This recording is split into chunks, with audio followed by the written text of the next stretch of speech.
Olá, alunos e alunas, estudantes de Química. Sejam todos muito bem-vindos a mais uma aula em forma de vídeo com o seu professor Heber Barbosa. Estamos aqui dando continuidade ao tema termoquímica. Todavia, agora, estamos abrindo uma nova playlist dentro de termoquímica, falando sobre a lei de Hess.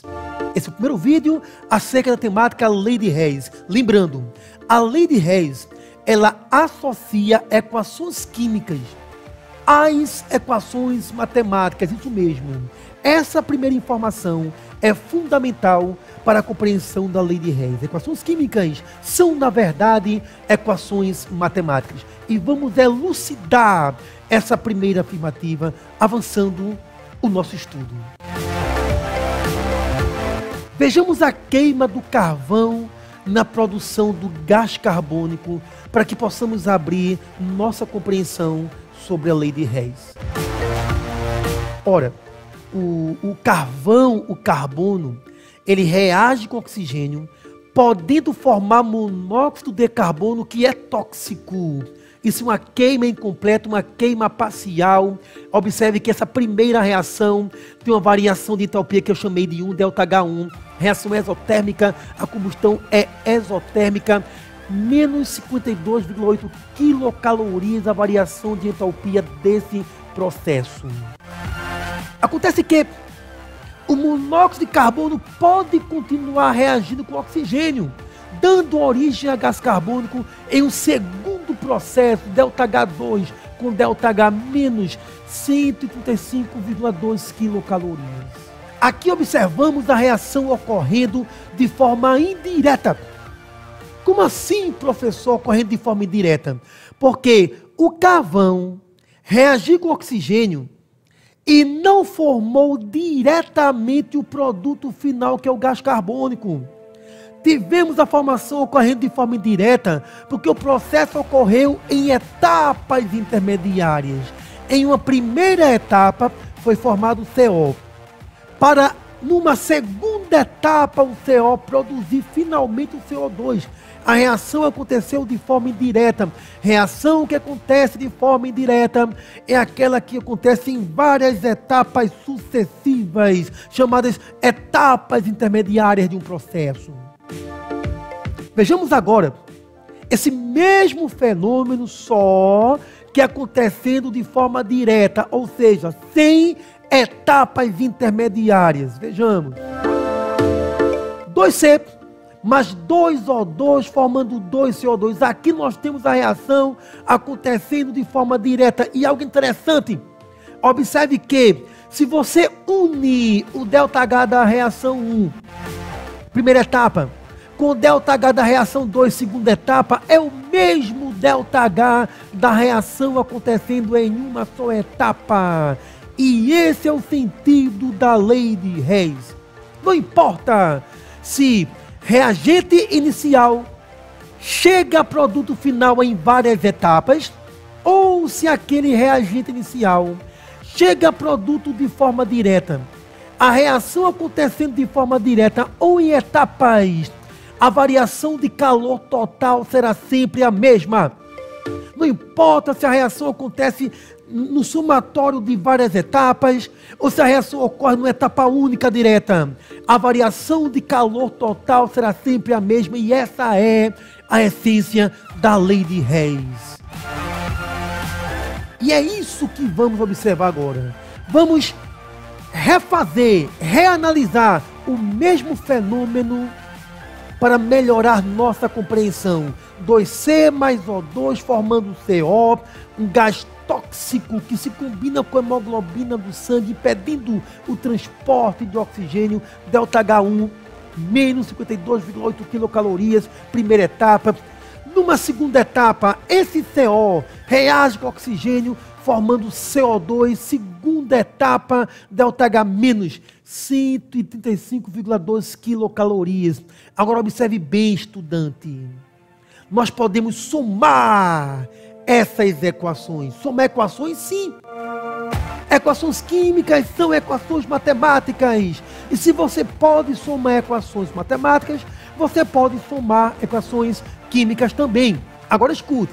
Em matemática, quando você tem primeiro membro, segundo membro, se você tem termos iguais repetidos em membros opostos, você pode simplificar esses termos. Você corta, você corta esses termos iguais repetidos em membros opostos. E você pode então somar as equações químicas. Observe que o CO não aparece mais aqui nessa reação final, nessa reação global. Professor, reação global? Sim, aluno. Quando você soma as etapas intermediárias, resultando uma só nova equação, é chamada equação global. E observe, o CO foi cortado, foi cancelado, e você tinha a reação global. O que é que diz a lei de Hess? Quando um fenômeno vem da soma de outros fenômenos, o ΔH também será a soma. Quando uma reação química global corresponde à soma de outras reações intermediárias.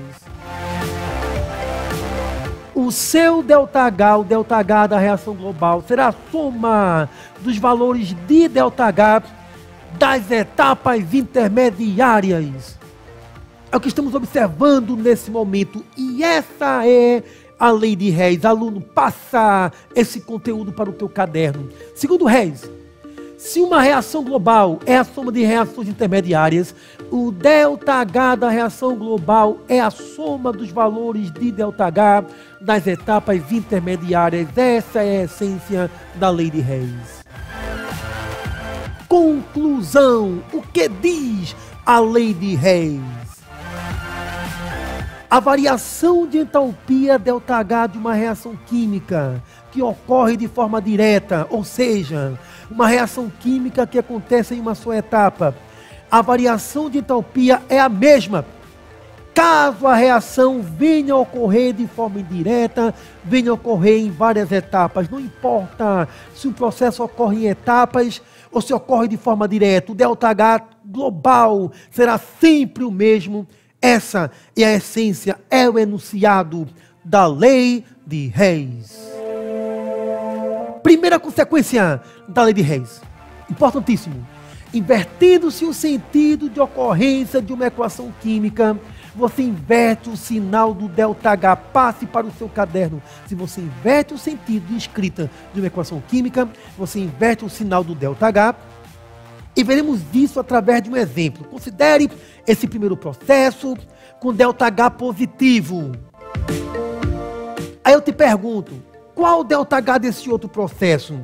Como é que eu vou, professor, saber o ΔH desse outro processo? Aluno, note que esse processo aqui de baixo é o inverso do anterior.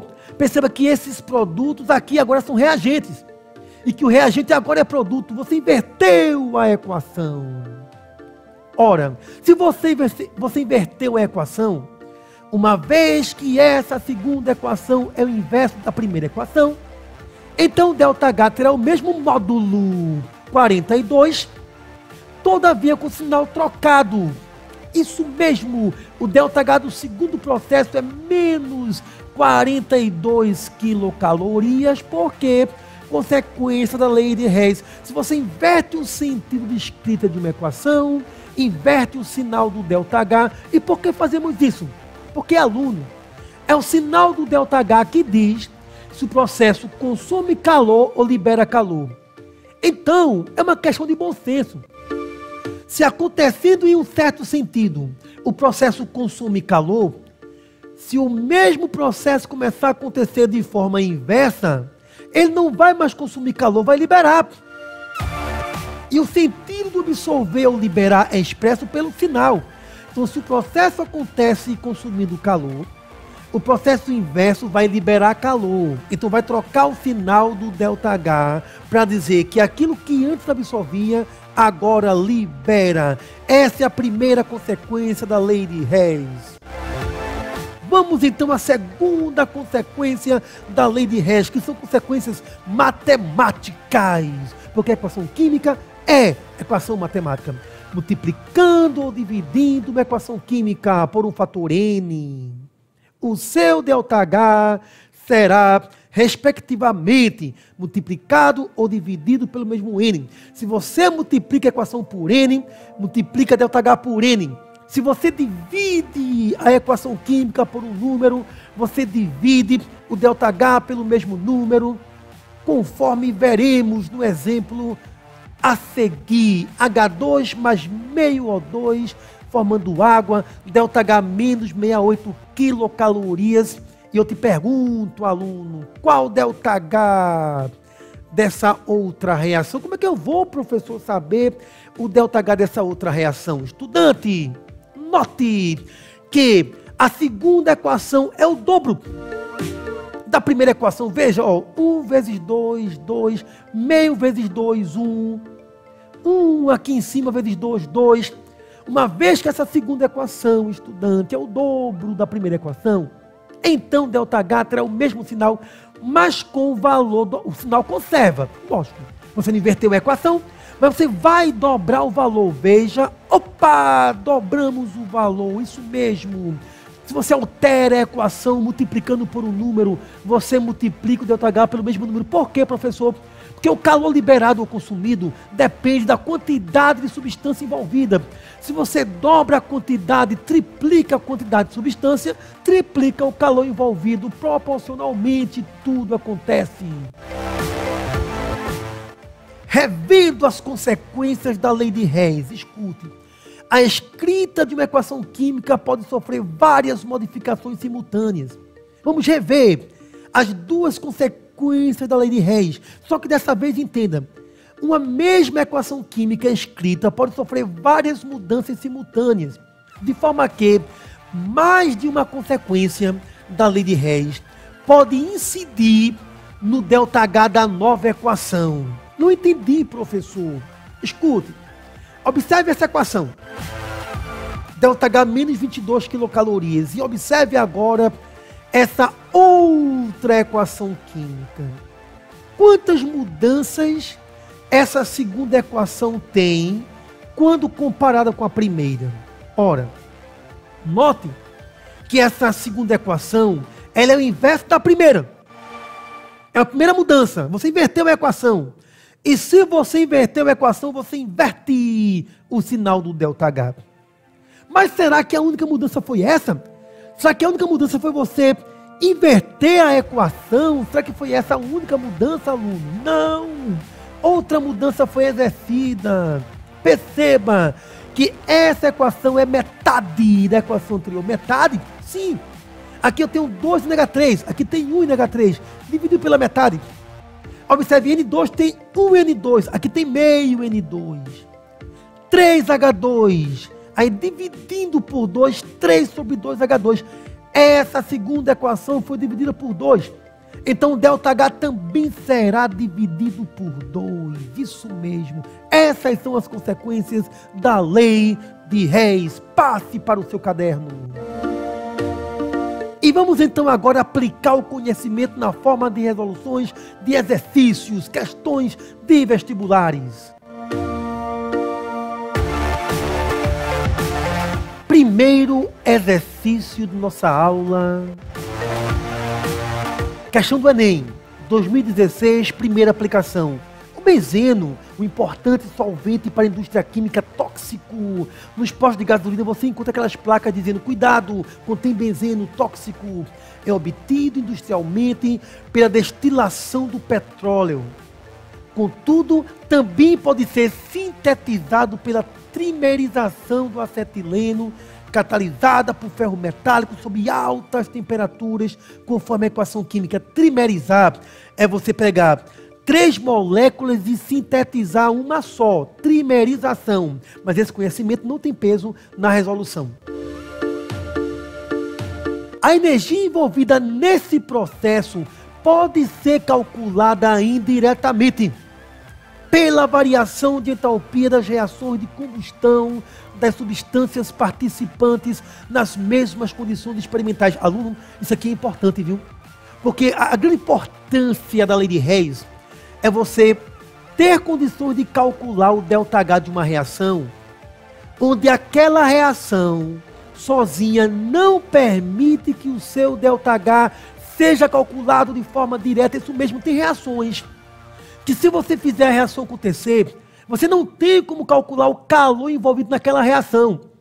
Então, quando eu não posso calcular de forma direta o calor de uma reação, eu uso o calor de outras reações para projetar o calor daquela reação, que eu não consigo calcular o seu ΔH de forma direta. Essa é a grande importância da lei de Hess. Inclusive, você pode nem realizar uma certa reação química e calcular o ΔH daquela reação, utilizando o ΔH de outras reações que aconteceram. Então você vê aqui que ele fornece duas equações, cada uma com o seu ΔH, e propõe a variação de entalpia desse processo principal, trimerização, em quilocalorias, para a formação de 1 mol só de benzeno, C6H6, é próxima de quanto? Questão do Enem. Então temos aqui a reação global. Tudo que nós faríamos é em função dessa equação, da qual queremos calcular o ΔH. Então o que é que você faz? Você olha para a equação principal, você pega uma substância da equação principal e procura essa substância nas reações intermediárias. Vamos lá. Qual dessas duas reações tem C2H2? Eita! Observe que essa primeira equação tem esse C2H2. Muito bom. A primeira equação precisa ser multiplicada por 3. Por que a primeira equação vai ter que ser multiplicada por 3? Aluno, observe que nessa primeira equação você tem 3C2H2, 3C2H2. E nessa equação intermediária, você só tem um C2H2. Você precisa ajustar essas equações intermediárias de acordo com a equação principal. Se na equação principal, eu chamo a equação principal, essa equação da qual eu quero calcular o ΔH. Se essa equação principal tem 3C2H2, então eu preciso que essa etapa tenha também 3C2H2. Então temos que multiplicar essa equação por 3. Mas se você multiplicar essa equação por 3, você vai ter que multiplicar o ΔH por 3 também. Então observe, nós triplicamos a equação, ok? 3 vezes 1, 3. Observe bem aqui. Aqui tem 1. Aí vezes 3 deu 3 aqui. 5 sobre 2 vezes 3. Esse 5 passou a ser 15 sobre 2O2. Aqui nós temos 2CO2. Ao multiplicar por 3... 2CO2 passou a ser 6CO2. Aqui eu tenho 1H2O vezes 3, 3H2O. Multiplicamos a equação por 3. Então o que acontece com esse ΔH? Esse ΔH também foi multiplicado por 3. Observe, menos 310 multiplicado por 3.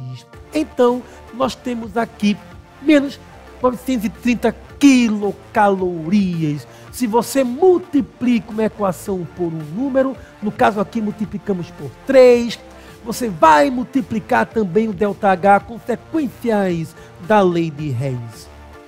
Agora observe, C6H6, ele aparece nessa segunda equação intermediária, mas note que nessa segunda equação C6H6 é reagente e na equação principal C6H6 é produto, e quem manda aqui é a equação principal. Eu sou a equação principal, eu quero C6H6 no produto. Aí a equação intermediária diz, mas eu tenho C6H6 no reagente. A equação global fala, mude. Equação intermediária, você vai mudar porque quem manda aqui sou eu. Se eu tenho C6H6 no produto, Então você tem que mudar. Esse C6H6 tem que passar para o produto. E a equação intermediária vai obedecer, porque quem manda é a equação principal. E manda quem pode, obedece quem tem juízo. Então você inverteu a segunda equação. Inverteu sim. Perceba que esse reagente você agora colocou aqui no produto. E note que esse produto você colocou dessa vez aqui no reagente. Sim, você inverteu a equação. E se você inverte a equação, você inverte o sinal do ΔH. Era negativo, ficou positivo. Agora, vamos somar as equações depois que fizemos ajustes. Ajustes obedecendo a equação principal. Vamos somar as equações. Mas não esqueça que antes de somar as equações, você tem que simplificar. Tudo aquilo que está repetido em membros opostos, você corta. Simplificar. Vamos simplificar. Cortamos CO2 com CO2, ó. Passa na valha. Corta CO2. Corta CO2. Mas algo mais pode ser cortado, sim.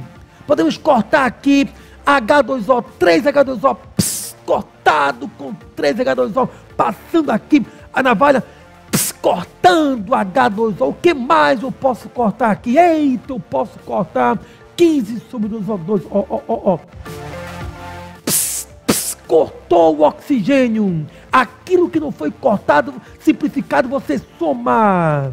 Vamos somar. Somando. Ó, não foi cortado 3C2H2. Somamos. Não foi cortado C6H6. Então somamos. Eita, que interessante, coisa linda, aluno. Veja que essa equação principal, eu vou dar um zoom aqui para você. Veja que essa equação é aquela equação da qual você quer o ΔH. Coisa linda acontecendo nesse momento. Então, se uma equação vem da soma de outras, segundo Reis, o ΔH também será a soma.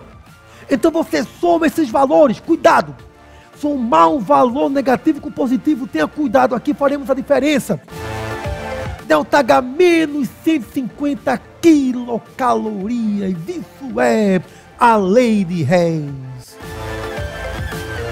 Então, pergunta, qual a variação de entalpia desse processo global? E aplicando a lei de Reis, nós percebemos que a resposta simplesmente é a letra B. E você observou, aluno, lei de Reis também é assunto de cálculo, mas os cálculos são fáceis, lei de Reis no Enem. Química é importante, porque com a química você consegue prever o calor de uma reação que você nem realizou, utilizando o calor de reações anteriores. Esse foi o foco de nossa aula, primeira aula sobre lei de Reis.